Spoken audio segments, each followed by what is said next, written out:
देखिए, इस देश में मुसलमानों का बहुत योगदान रहा है।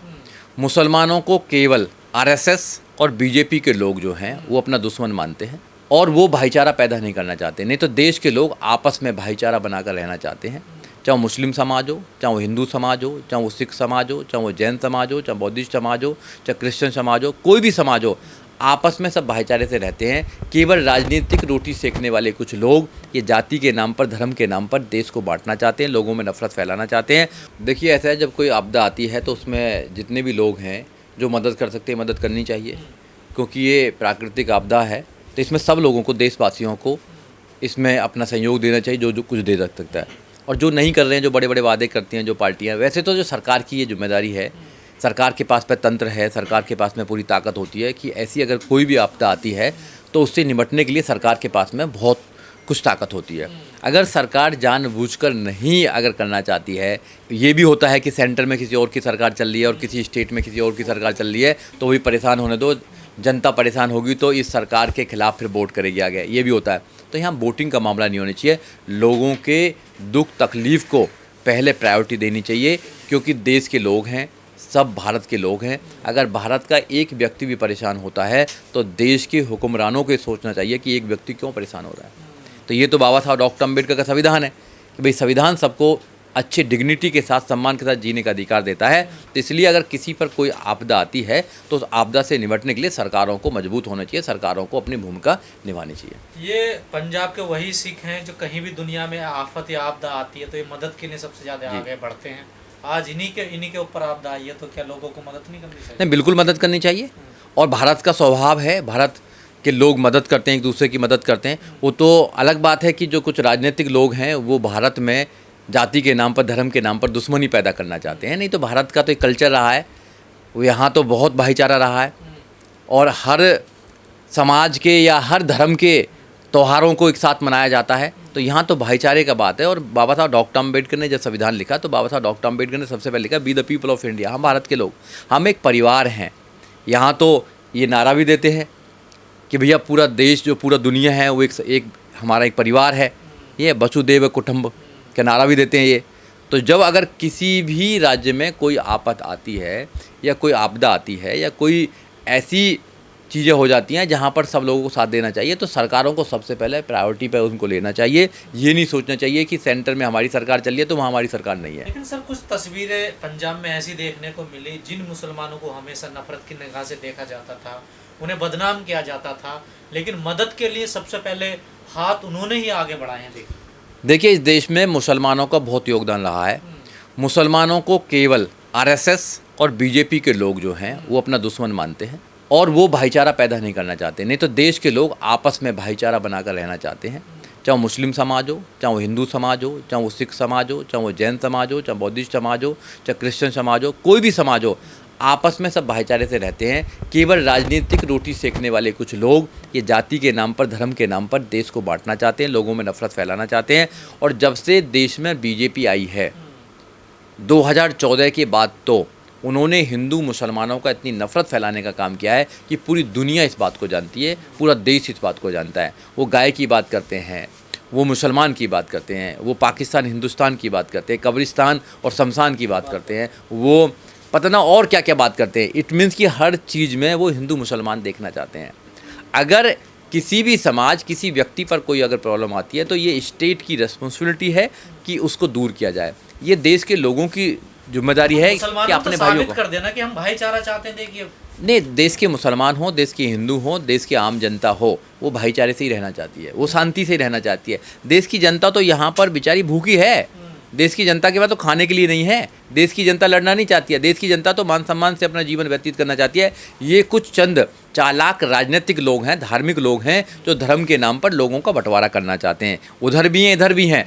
अब लोग समझ रहे हैं कि इन धार्मिक लोगों के चक्कर में, इन राजनेता के चक्कर में नहीं आना है हमको, जो धर्म के नाम पर इस देश को बांटना चाहते हैं। हमें अपने बच्चों की एजुकेशन की बात करनी है, हमें अपने बच्चों के रोजगार की बात करनी है, हमें न्याय की बात करनी है, हम समता की बात करनी है, स्वतंत्रता की बात करनी है, भाईचारे की बात करनी है, तर्क की बात करनी है, विज्ञान की बात करनी है, हमको इस देश को महान बनाने की बात करनी है। तो सभी लोग इस देश में आप समझ रहे हैं।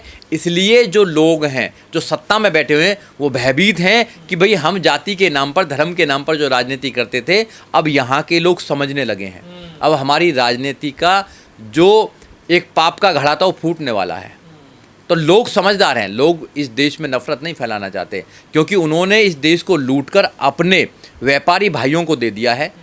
और देश के 97% लोग तड़फ रहे हैं और बाकी 3% जो लोग हैं वो सारे पैसे को लेकर मौज ले रहे हैं। किसान पूरे देश का पेट भरता है, उस पर कुदरती आफत आती है, तो जिस प्रकार उसकी सहायता होनी चाहिए ऐसी नज़र नहीं आती है। नहीं, कौन सहायता करेगा? सरकार सहायता करेगी ना। सरकार के पास फंड होता है, सरकार के पास योजना होती है। सरकार क्यों चुनी जाती है? जो लोग चुनकर सरकार को भेजते हैं, देश के प्रधानमंत्री बनाते हैं, मुख्यमंत्री बनाते हैं, इसलिए बनाते हैं ना कि उनकी अगर कोई प्रॉब्लम आ गई तो उनकी रक्षा करेगा। अगर कोई विदेशी आक्रमण होगा तो कौन रोकेगा? सेना रोकेगी ना। सेना किसके पास में? वो सरकार के पास में है। अगर कोई डिजास्टर आगा, कोई नेचुरल प्रॉब्लम होगी तो उसमें कौन? सरकार सामने आएगी। सरकार लोगों को आह्वान करे। पर जैसा आपने कहा तो राजनीति के भेंट चढ़ जाते हैं ना किसान, जैसे स्टेट में किसी उसकी आपस में लड़ते हैं। देखिए, जब यहाँ पर कोविड-19 आया था तो प्रधानमंत्री ने लोगों से पैसे मांगे थे। 10,000 करोड़, कितना करोड़ आया था पीएम केयर फंड में, उसका हिसाब भी नहीं दिया। आपको जब अपने लिए पैसा मांगना होता है तो देश से पैसा मांगते हैं। इस देश में राम मंदिर बनाया तो पूरे देश के लोगों ने पैसा दिया। आपको राम मंदिर बना तो लोगों के पैसे मांगने का काम किया।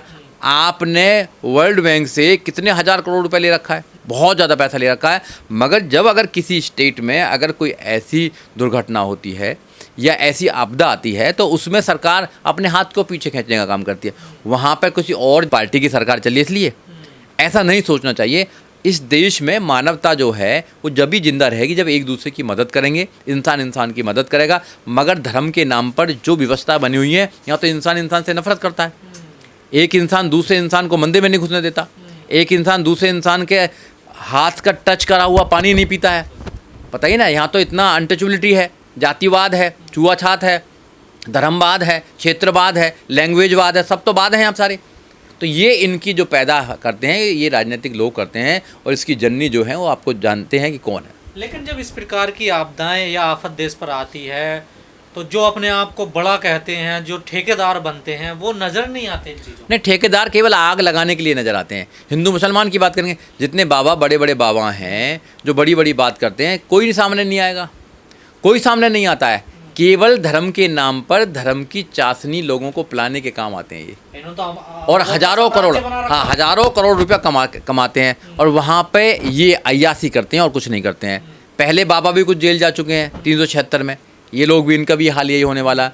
तो ये जो बाबा बड़ी बड़ी बात करते हैं, जो भगवान के भैया बनते हैं, जब कोई आफत आती है देश पर, देश के लोगों पर, तो ये भाग जाते हैं, ये बिल में घुस जाते हैं। और आम आदमी जो है, जो गरीब आदमी है, वही एक दूसरे की मदद करता है। तो मैं आपके चैनल के माध्यम से देश के लोगों से ये आह्वान करना चाहता हूँ, ये गुजारिश करना चाहता हूँ कि आपस में नफरत ना करें। ये नफ़रत के सौदागर हैं। ये जो नफ़रत के सौदागर हैं, कुछ बाबाओं के चोले में हैं, कुछ राजनीतिक चोले में हैं।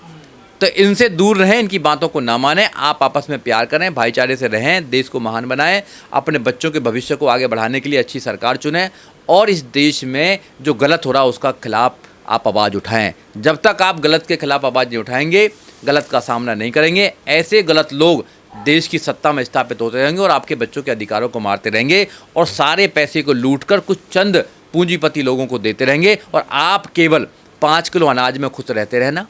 5 किलो अनाज में 85 करोड़ लोग खुश रहेंगे और बाकी जितने लोग हैं वो मौज लेंगे। इसलिए देश में बदलाव आम आदमी को करना चाहिए, क्योंकि सबसे ज़्यादा जो परेशानी है वो आम आदमी के खिलाफ ही हैं।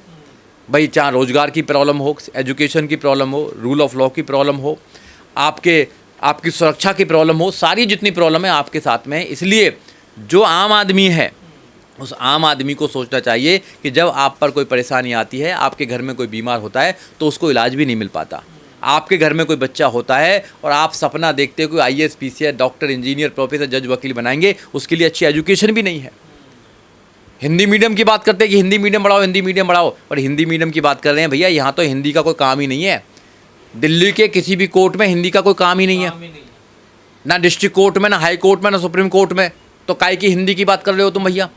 आप बताइए ना। आप, इनके बच्चे विदेश में पढ़ के आते हैं जो हिंदी की वकालत करते हैं, उनके बच्चे विदेश में पढ़ते आ रहे हैं, घर में इंग्लिश कुत्ते हैं, इंग्लिश लैटिंग लगा रहे, सब कुछ तो इंग्लिश है इनका, और औरों को कहते हैं हिंदी की बात करते हैं। तो अपने बच्चों को क्वालिटी एजुकेशन दो।